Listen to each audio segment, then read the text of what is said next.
Un'opera pubblica importante sia per la pluralità di funzioni cui è destinata, sia per il messaggio di fiducia che trasmette in un'epoca di crisi generale. Questo è il pensiero del Presidente della Regione, Renzo Tondo, che assieme all'assessore alle risorse agricole, Claudio Violino, è intervenuto al brillamento dell'ultimo diaframma della galleria sulla strada di servizio del bacino e della diga di Ravedis.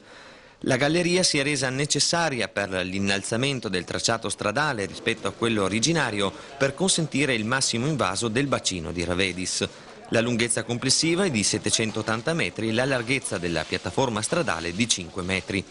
La strada di servizio e la galleria fanno parte delle opere di completamento della diga di Ravedis finanziate dal Ministero delle Politiche Agricole, Alimentari e Forestali per un importo complessivo di oltre 45 milioni di euro.